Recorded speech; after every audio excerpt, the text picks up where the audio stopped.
Hello, everyone, and welcome again to the podcast. Thank you for joining us today. I am thrilled to have with me Foster Wilson, and I'm going to read a little bit about her, and then we're going to have this fantastic conversation. It's going to be wonderful. So, Foster is a poet, an author, and postpartum doula whose work bridges creativity, care, and connection. Her debut poetry collection, Afternoon Abundance Poetry for Wild Souls, explores identity, spirituality, and the transformative journey of motherhood. With an award winning career in independent film from the BFA from NYU Tisch School of Arts, Foster brings a cinematic eye and a soulful perspective to everything she creates. As a doula, she supports birthing people through life's most profound transitions, blending empathy with advocacy. A mother of two and contributor to The Drill magazine, Foster is passionate about fostering authentic conversations on creativity, equity, and the human experience. So, welcome to the podcast. Thank you for taking the time to do this today. Oh, Angela, thank you so much for having me. It's a pleasure to be here. Yeah, so I always have my guests, I read their bio, but then I think it's nice to hear from you kind of where you've come from and how you've got to be where you are and doing the work that you do. Sure, yeah. Um, so I've always been a creative and in the creative arts and theater and film mostly. As a young person, I was on stage a lot, and I ended up going to college for theater. And acting specifically. So I was an actor for many, many years, and then later in life transitioned to directing on the other side of the camera. Um, and found a lot of love for filmmaking and being in sort of the nurturing role on the director's side, working with actors, and then pivoted again in the last couple of years, and I now mostly write poetry, and I work as a postpartum doula, which is all after birth, working with new families right after they bring their baby home and trying to help them transition and nurturing the mother and the person who just gave birth in that experience. So it's quite a wide range of life experience. Yeah, for sure. Mhm. And, my daughter had a doula, a birth doula, when she had her baby here just maybe a year and a half ago. And I didn't even know that that was a thing. I mean, we didn't seem to have those when I was having my children. And it was such an amazing experience for her to have that support. And as a grandmother, I'm watching and going, wow, it's it's such a wonderful service for Yeah. new parents to have that kind of advice and guidance from someone like yourself. So Mhm. I appreciate what you do. Yeah, thank you. Yeah, and it's such when you describe it, it's so beautiful. It is such a beautiful community of doulas and birth workers. It's such a beautiful, it's really is a calling. We don't get into this work for, the money or fame, right? This is really a calling, and for some people, a calling for a long time. And your birth doulas in particular are nurturing and supporting and nourishing this human who's giving life to someone else. I work all in postpartum, so I there are birth doulas and then there are postpartum doulas. Okay. So what I do is all in the home after birth and helping with education and support, nourishment, cooking, all kinds of things to support the person who just gave birth and the family in this transition. And as we'll probably get into and talk a lot about, postpartum is grief in many ways, right? Because we are losing an identity as a single person without children to a mother now responsible for another human life for many, many, many, many years, right? This is a huge transition. And to really talk about postpartum work all postpartum work to be grief work, is something that's really important to me because it allows space for those emotions to surface. So many parents just feel like I should be in love and happy and joyful with this newborn, and there's so many more things at play during that time. Yeah, yeah. And the skills that you would be able to offer in just being able to manage those emotions or just acknowledging, like you say, that there are all of those things that come into play is just, oh, that's huge all by itself. Yeah. And Yeah. then, Holding space really is what we're yes. doing. And I'm sure you experienced this with the birth doula for your daughter. We're holding space for all of the energies that are coming through in this time, um, from the baby to the person who's giving birth, the partner, if there is one, there's a huge transformation happening before us. So, um, allowing there to be space, there to be quiet, there to be in both the birthing room and in the postpartum time, right? There to be space, a safe space for someone to express, you know, in this very moment, I'm feeling incredibly frustrated that my breastfeeding journey isn't what I had hoped it to be. And I'm feeling, upset at my partner because I'm feeling like all the weight is on me, and I have no choice in this matter, right? No matter what the partner is trying to do or help with, they just still feel these other emotions. There's all kinds of stuff going on. So to be a safe container for that and to really allow that all of that is real and it's really going on. And please say more, tell me what you're Mhm. feeling. Yeah, beautiful, beautiful. So you've been in the film industry for quite a long time as an actor and then a director, you said. Mhm. Yeah. And then how did you transition into the poetry and then the birth work? Yeah. So I, being in the film industry and being in the arts and the creative space in that way, was really fulfilling for a time. I think over the last 2 decades, I have been working towards finding my voice. As an actor, I was always very comfortable, like stepping into the role and saying, you tell me what you need from me, right? Give me the direction, I'll take it, and I'll just try to support your vision as the director, producer, creative team.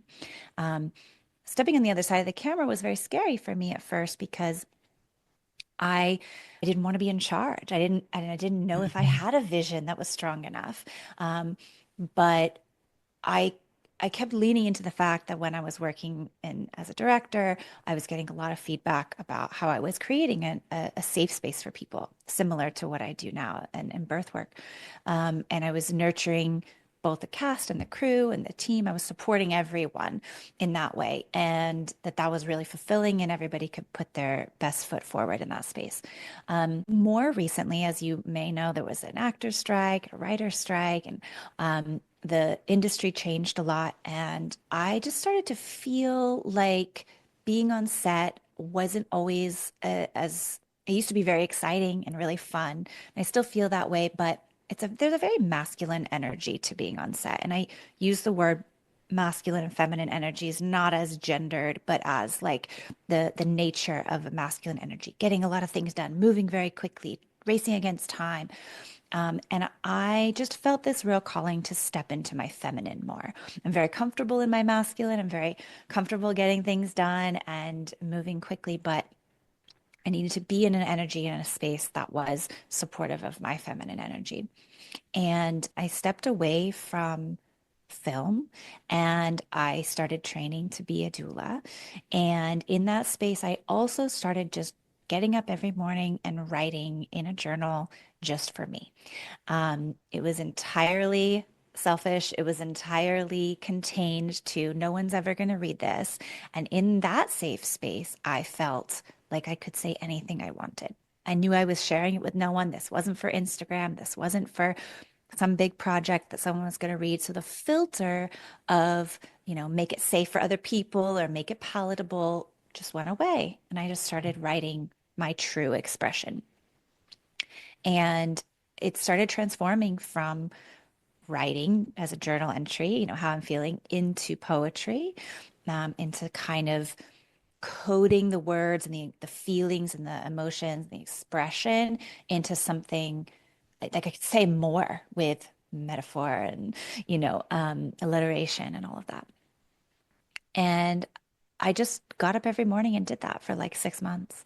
And I wrote so much poetry that I felt it in many ways it was of me, in that it was how I was feeling in that very moment.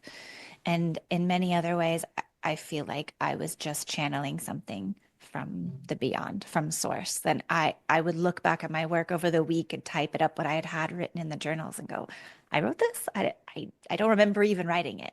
Um, so I just kept going with that. Beautiful. Yeah, I love that. And I love writing as an expression of what we're feeling. And I really think that writing down our thoughts gets it out there where we can see it, gives us clarity. Because just thinking our thoughts sometimes just feels so muddled to me. And as soon as I put it down on a piece of paper, I can really see it for what it is. And yeah, it just feels good to get it out too. Yeah. Even if, like you say, it's just for you, it's to help you get that clarity. And then I love that you've, developed this love for poetry, and now you've started to share that, and that's amazing. Yeah. There's an excavation that we do when we write. I think you know, at least for me, when I started writing, I was just writing my thoughts, right? And we think these thoughts all day, and they're just Mhm. thoughts. They're not who we are. So, okay, let me just put my thoughts down on paper. And it doesn't have to really make sense. And I'm just going to get it out. And then at a certain point, as we get underneath all the thoughts, we get to something more real, more of the heart, more true, to what's going on underneath. And I think sometimes that really only happens pen to paper,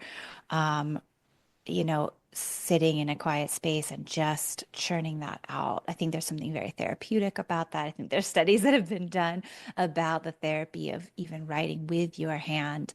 Um, and yeah, then, I did that for so long, and I at a certain point, I paused and said, is there anything of what I've written that someone else might benefit from?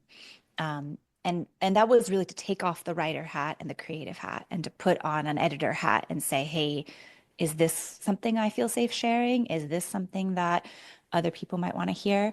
And little by little, very little by little, I started sharing that on, social media and whatnot, and eventually turned that into my first book, which came out in September, called Afternoon Abundance. Beautiful. That's wonderful. And so your book obviously is a collection Yeah. of poetry that you wrote. Mhm. Tell us a little bit more about that. Yeah, so I think, I didn't know what I had until I put it all together and really started piecing the story together from the many poems that I had written. Um, and a lot of it is an exploration of exactly what I just explained, what is underneath all of the thoughts, the things that we put out to the world as, oh, this is who I am, but who am I really underneath that? What is my identity? I've explored grief, I explore anger, explore vanity, but a lot of that is identity, right? And who am I as a mother? I have two living children, and who am I as a woman? Who as am I as a parent in general? And then a little bit in there too also kind of explores what we're doing as a society to parents as a whole, especially women who are parents. Um, what are the pressures we're putting on them? What are we asking of them? Is being a modern woman, mother, even a possible dream? Like, it's a very challenging experience in today's day and age, and we expect women to do everything. So it just asks a lot of questions like that. And I think some of that has really resonated for the readers. I love that. Yeah. And, you speak to the loss of a child. And I know that this is a really unique type of grief that you would have went through, because a lot of times it happens when you haven't had really even a chance to get to know that Mhm. baby. And so can you speak a little bit more to that experience?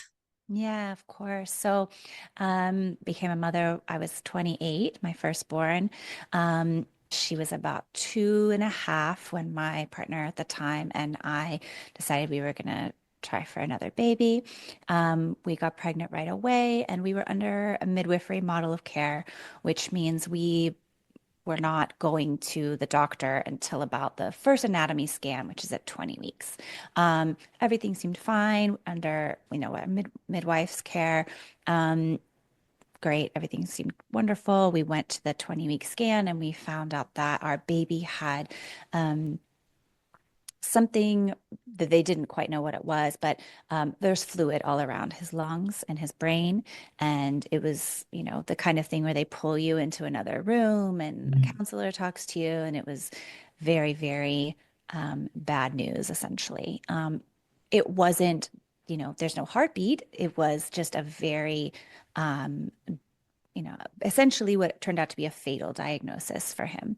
But in that process, we were undergoing a lot of testing. We were doing amniocentesis and a lot of different things that to try to get to the bottom of what was happening.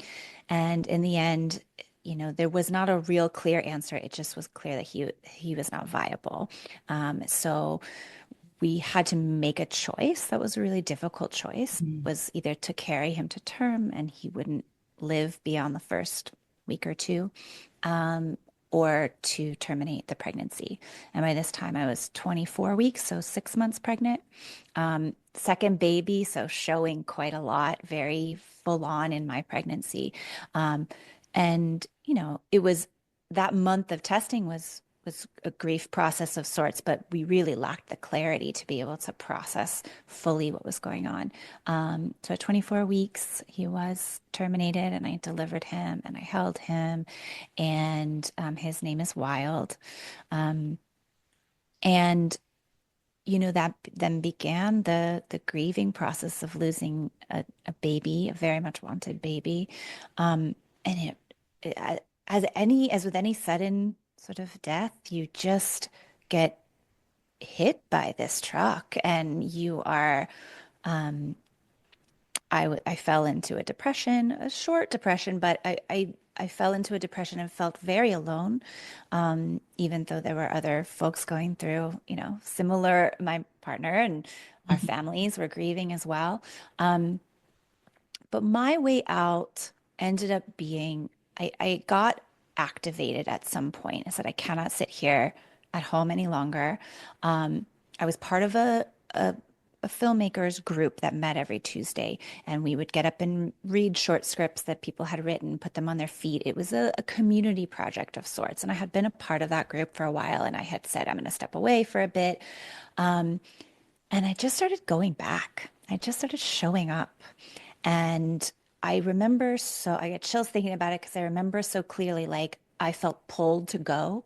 And I knew that no one was going to expect anything of me there. They all knew what had happened, and no one really knew how to talk about it. So it was just okay for me to just show up and listen and not participate. I didn't necessarily participate in reading anything. I was around people who were doing something normal to me, who were not grieving.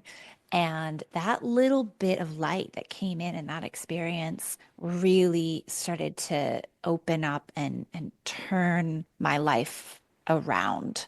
And that from there is when I transitioned from acting into directing through that group and that experience. Beautiful.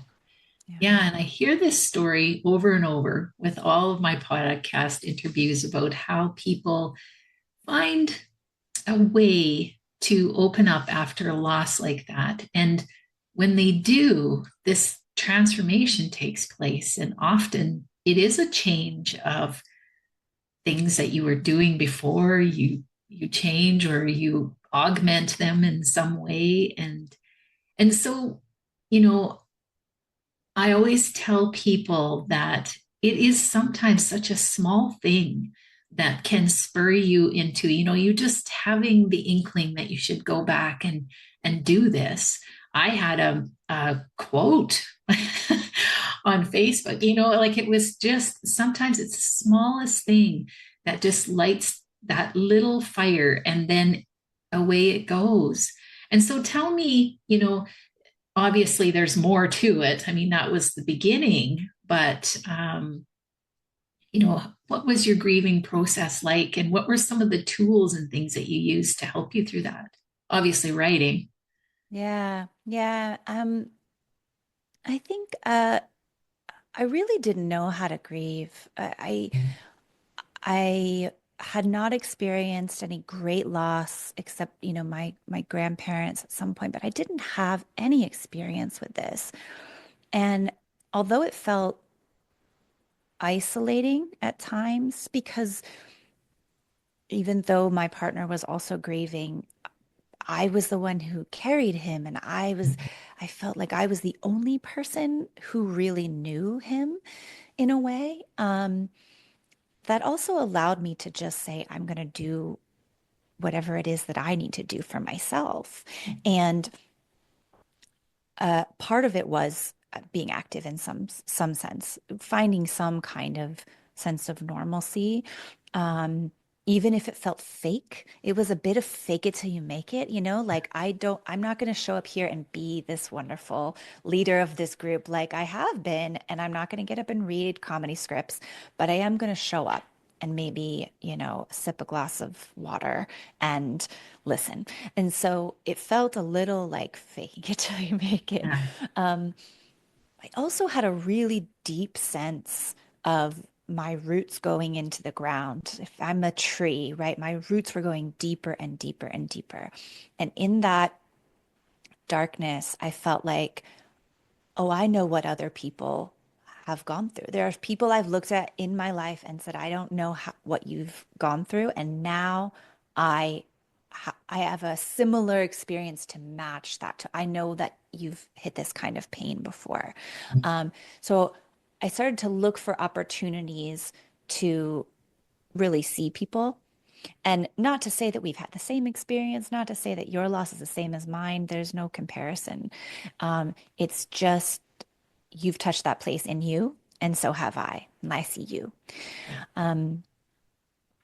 I will also say that I personally, and this is not for everybody, but I personally felt a deep desire to try to figure out what was going to be better on the other side of this. I only knew this life I had intended for my son and my daughter, and all of that had been dashed away. So anything that was a new experience that I wouldn't have had Wilde been in my life as a living baby, I would be like, oh, okay, I'm going down this path. This is an uncharted territory. Let me see what beautiful things are on this path. And that could create some kind of beauty out of the loss of him. Um, and that's something you really only see looking back. You kind of start to paint your story a little bit and go, oh, I see. I wouldn't have gone down the directing path had it not been for him. I was in such a place of like, screw this. I've felt the darkest time of my life. Like, you want me to direct your film? Okay, whatever. That used to be scary, but it's not scary anymore. Mhm. So looking back and going, okay, this is a path I wouldn't have had. And then we went on to have another child, and that child would not have been here because we were going to stop at two, right? So I look at my youngest and who they call a rainbow baby, right? If you've had a baby after you've lost. And I go, well, what are you here to teach us? Because this is the plan that came about. And it's a dicey experience looking at the fork in the road of what could have been and what is now, but there's a lot of beauty on this new path. Mhm. Yes.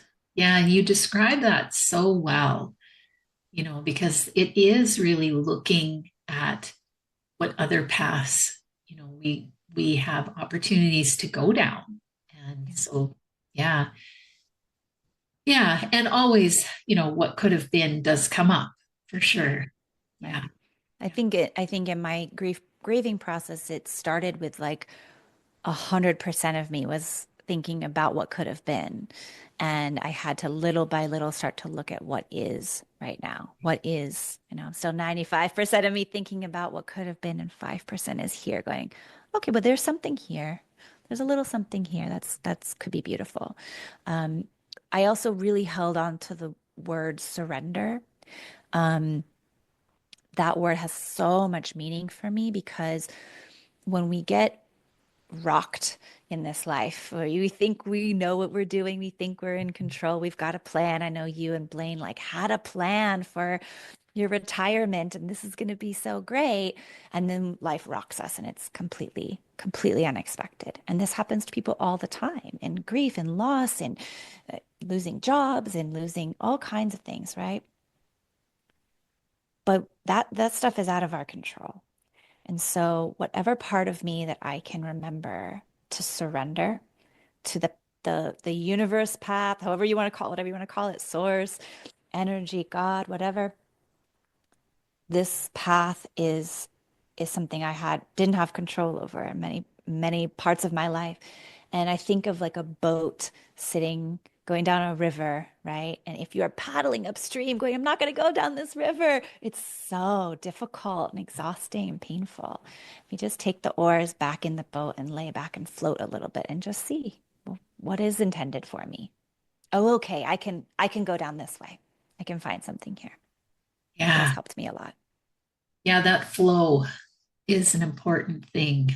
And, I talk about, trying to go against, trying to control things, trying too hard. Sometimes it's like uh, just taking that break and walking away and just surrendering is huge. Yeah. Yeah. And it's that knowing, when to just let go. Yeah. Yeah. I talk about this with new mothers all the time. We think we have a plan and we think we're in control of what happens. And in birth in particular, we don't know anything, right? Um, we don't know when this baby's coming. A due date is an estimated date that's 5 weeks. There's a 5 week span between Yeah. what's normal for a due date, right? 37 to 42 weeks. All of that is normal. And it can be outside of that too. We don't know when this baby's coming. We don't know how this baby's coming. This baby has its own plan, right? Um, and then your child is here. And as you know, you've raised two children like this. Are we really in control of anything? Like they've got their own agenda. They're going to challenge everything you think you knew. So there's a lot of surrender in the parenthood journey as well. Absolutely. Yeah, for sure. How does spirituality intersect with the mind body soul connection during the birth and postpartum? And because I think that's neglected, it is sometimes even in the grief um, aspect. People have different ideas and truths that are within them. And that whole grief process ends up being, to me, it was definitely for me an exploration of awakening to my own spirituality and what I thought that was and what my beliefs are. So Yeah. I'm interested in your perspective on the whole motherhood and birthing and that. Yeah. Yeah, yeah. Well, we live in a very concrete world where we value, the tangible and what we can see and feel and touch, right? And what we can experience and sensations. And there's a lot of focus in birth and postpartum and pregnancy in general on what your body is doing, what the baby's body is doing. Body, right? Like heart rate and stats and, positions and things like that. And I think there's not as much attention paid to the fact that we are calling for the spirit who's going to come into this physical world, and they have their own personality, their own intention. I believe that these babies choose their parents, right? So that they are coming forth to learn a lesson, have a journey here with these particular individuals. So really tapping into that and inviting that soul in. I uh, talk to a lot of mothers who, invite them to talk to their babies, to tell them before they're born, right? To tell them like we're ready for you when you're ready to come, and we respect your wishes and when you'd like to come. And a side story at my firstborn, I intended to have a home birth with her and had a midwife. And in the at week 37, we found out I had a liver condition called cholestasis, and she was breech, which means she was going to come out butt first if she wanted to. And all of that led to I had no choice, but I had to have a cesarean birth with her, which was as far from my plan as I had wanted. And in the end, the midwife took the placenta and she texted me a picture of the placenta. And she's like, there's veins on the outside of your placenta. And that is was actually really dangerous had you gone into labor. There's a good chance she could have kicked the placenta and you could have bled out in labor if this had been a normal delivery. There was a protective element. I always say that my baby saved my life in that regard. Like she somehow spiritually, she knew exactly what needed to happen. And that connection I didn't have when I was 28 and pregnant with my first child. I was just so focused on I'm going to be, do this really well and I'm going to think my way through everything. But talking about the surrender aspect and that we are surrendering to this soul that's coming forth and have a great respect for that soul and to look at them as newborns and say, okay, who are you? Welcome to this world. And what have you got to teach us? I think that makes the process a lot smoother if you really acknowledge that there's a spiritual component to all of this. Yeah. Yeah. How beautiful. And it really resonates with me because my daughter is expecting here, well, she's due on the 25th. So Oh just in the my next couple of goodness. weeks. Yeah. So all of this is really resonating. And she edits these videos. So this will be great for her. I I hope she gains something from that. That's beautiful. It's very exciting for her and you Absolutely. as well. Yeah. And I love that perspective. And I too resonate with that deeply that these little souls and my grandchildren now, have Mhm. great purpose for coming Yeah. here at this time. Yeah. Yeah. Yeah, it's very often, I was not a spiritual person before, probably before Wilde, I think. I didn't feel it quite in I felt there was something more, but I didn't know how to identify it and I didn't really show any interest in it. But when you lose a child and you're like, I cannot believe that I'll never meet this person again. I knew it in my bones that there's going to be a time that I will meet this soul face to face and we will, he has given me so much on this journey already. I've learned so, so, so much, and I'm still continuing to learn every day from his loss. Like there's some world in which eventually we will embrace again. And that definitely started me on my spiritual journey. Yeah. I love that. So tell people a little bit more about how they can find you and maybe what kind of resources you have to offer. Sure, yeah. So, if you want to connect with me at all, you can go to my website, fosterwilson.com. My poetry book is available there. And you can order a signed copy if you want. But it's also available on Amazon, Barnes and Noble, and most online retailers. It's called Afternoon Abundance, Poetry for Wild Souls. And the best way to connect with me is to, send me an email, reach out to me through my website, or get on my newsletter. I send a newsletter about once a month and just share some what's going on and some insights. And I do have a postpartum practice here in Los Angeles. So if anybody is, interested in that, you can certainly reach out and we can talk. And I have a lot of resources when it comes to the birth world. And as I mentioned, the community here is really strong. So we all help each other, whether it's birth work, postpartum, breastfeeding, lactation, all that kind of stuff. It's really a beautiful community. I'm happy to share those resources. Wonderful. Thanks so much.